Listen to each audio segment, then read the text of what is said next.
이거는 하락장이라기보다는 조정장으로 좀 보고 있고요. 아, 조정장이요.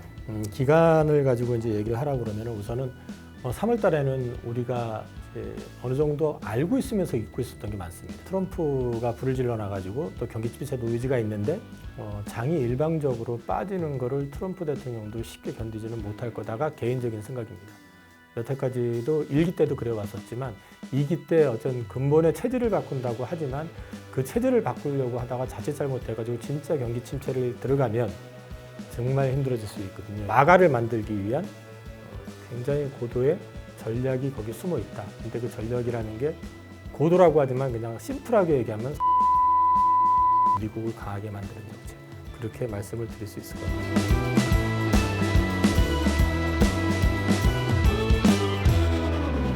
트럼프 관세 충격을 그대로 받았던 증시가 이제 그 공포의 정점을 찍고 완화하는 스탠드로 바뀔지 투자자들의 이목이 집중되고 있습니다.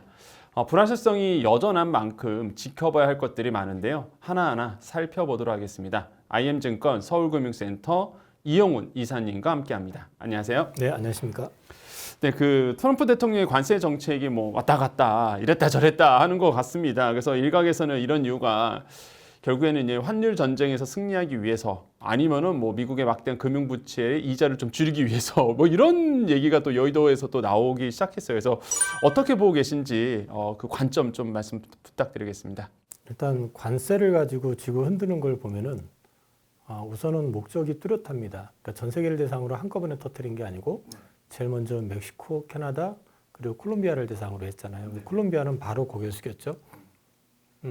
캐나다나 멕시코도 지금 분위기를 맞춰주려고 하는데 맞춰주려고 할수록 트럼프의 요구 조건은 더 까다로워지는 거고 그러다 보니까 이제 캐나다에서는 신임 총리, 차기 총리가 아마도 그 영란은행 총재를 역임하셨던 금융 전문가를 이제 한마디로 붓겠다는 얘기죠. 그렇게 되면. 근데 이제 관세를 이용을 해가지고 분명한 거는 미국이라고 하는 엄청 큰 소비 시장을 가지고 있기 때문에 그 시장에 들어오는 진입장벽을 설치를 하게 되면은 그 나라 물건이 덜 팔릴 수밖에 없잖아요. 그러니까 결국은 니네들 물건 제대로 팔고 싶으면 내가 요구하는 조건 들어달라. 첫 번째는 그걸 거고요. 그 다음에 이제 두 번째로 볼 수 있는 거는 말씀하셨던 것처럼 지금 미국의 금리가 높다고 지금 생각을 하는 거죠. 아무래도 이제 국채를 재발행을 해야 되잖아요. 그러니까 차환 발행을 해야 되는데 4%대 초중반의 금리로 발행하는 것보다 그거보다 낮춰가지고 발행하는 게 미국 쪽에서도 재정 운영하는데 좀 여유가 있을 것이고 본인이 말하는 긴축 재정 내지는 구조 조정을 통해 가지고 지출을 줄이는데 굉장히 유용하게 될 수 있기 때문에 금리를 낮추기 위한 수순. 그러니까 지금 보시면 미국의 경제 지표들 가운데서 지금 요즘 센티적으로 안 좋게 나오는 것들 보면 실물 지표가 아니고 다 조사 지표죠.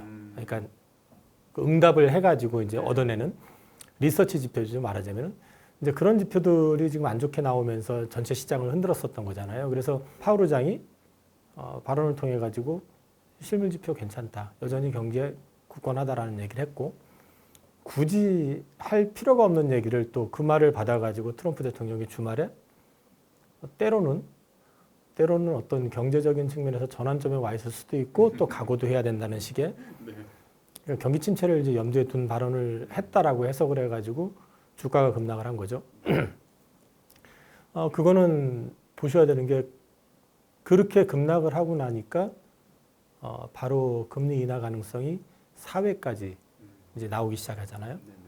근데 문제는 지금 이렇게까지 한 방에 두들겨 맞을 거라고 생각을 못 했는지 어쩌는지 모르겠지만 장 끝나고 나서 바로 월가 CEO들 소집을 또 백악관에서 이제 한다고 하잖아요. 그래서 거기서 또 달래는 말이 나오기를 바라는데 워낙에 좌충우돌하는 양반이라서 거기서 더 세게 얘기해버리면 또 상황이 더 안 좋아지겠죠. 근데 이제 어찌됐든 간에 저는 경제라는 거는 심리라는 게 굉장히 중요하기 때문에 심리를 완전히 무너뜨려 가면서까지 자기 목적 달성을 하려고 그러면 진짜 경기 침체가 올 수 있고 그거는 과거에 대공황 때도 봤었지만은 이거는 어떤 정책으로 수습할 수 있는 문제는 사실 아니에요. 그리고 정책으로 수습을 하기에는 2008년 금융위기 이후로 미국이 돈을 너무 많이 풀어놨기 때문에 물론 최근에 많이 회수를 하긴 했지만 다시 그 짓을 한다는 거는 그렇게 쉽지 않을 거다. 그래서 트럼프 대통령의 어떤 목적은 명확하지만 이게 외줄타기하는 느낌.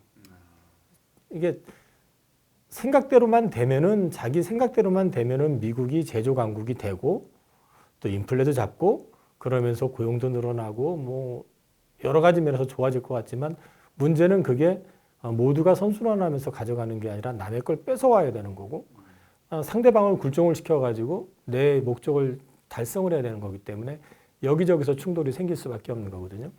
중국도 1차 때는 그냥 얻어맞고 정신 못 차렸지만은 지금은 한번 해보자는 쪽이고 그렇기 때문에 그게 그렇게 생각처럼 만만치는 않을 것 같다. 근데 트럼프의 목적은 분명한 거는 첫 번째 이제 말씀을 드렸었지만은 일단 미국의 이익을 위해서 자기가 최소한 과시할 수 있는 어떤 목적물을 어떤가를 성과를 얻어내기 위한 방법 하나. 두 번째는 물가를 낮추고 그 다음에 또 하나는 이 아까 환율 말씀하셨는데 물가를 낮추고 일기 때 사실은 관세로 때리니까 중국에서 그냥 환을 갖다 확 그랬잖아요. 낮춰버렸잖아요. 그러니까 지금 먼저 선제적으로 일본한테 니네 너무 엔화 싼 것 같아. 그런 또 경고를 줬잖아요.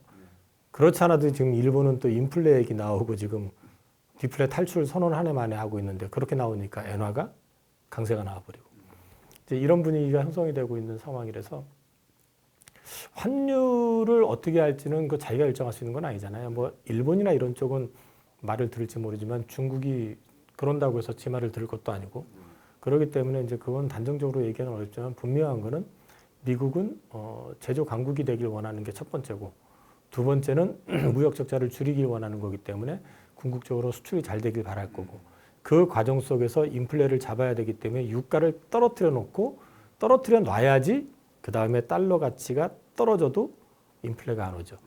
달러 가치가 유지가 되고 유가가 떨어지고 그런데 수출을 하려고 하면은 강달러이기 때문에 상대방에 수출하기가 어려워지고 여러 가지 좀 복잡한 문제가 생길 수가 있으니까 그런 걸 종합해서 놓고 보면은 말씀하셨던 그런 목적은 일정 부분 분명히 가지고 가고 있다. 근데 그게 단순하게 이것 때문이 아니라 굉장히 그 마가를 만들기 위한 굉장히 고도의 전략이 거기 숨어 있다. 근데 그 전략이라는 게 고도라고 하지만 그냥 심플하게 얘기하면 상대방에서 뺏어 갖고 와가지고 미국을 강하게 만드는 정책.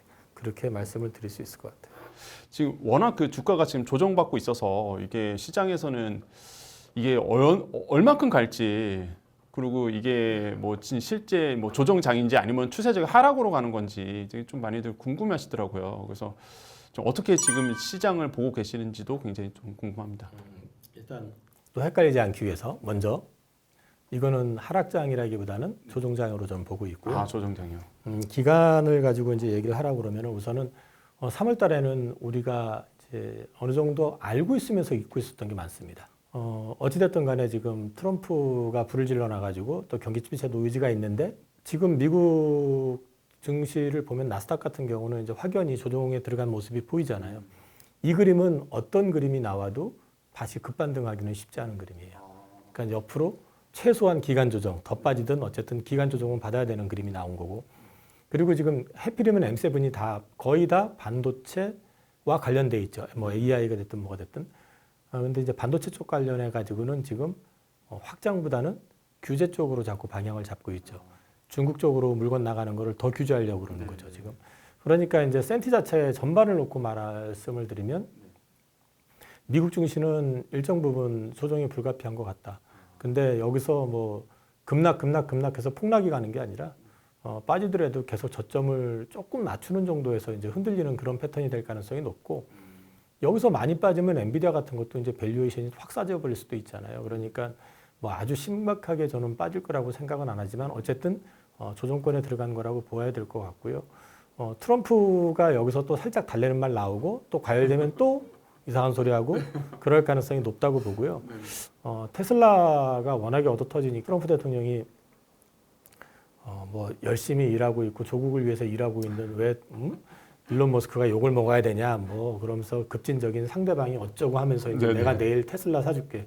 그럼 뭐 꼴랑 한 대 살 거고 자기 돈으로 살지 안 살지도 모르는 건데. 네네.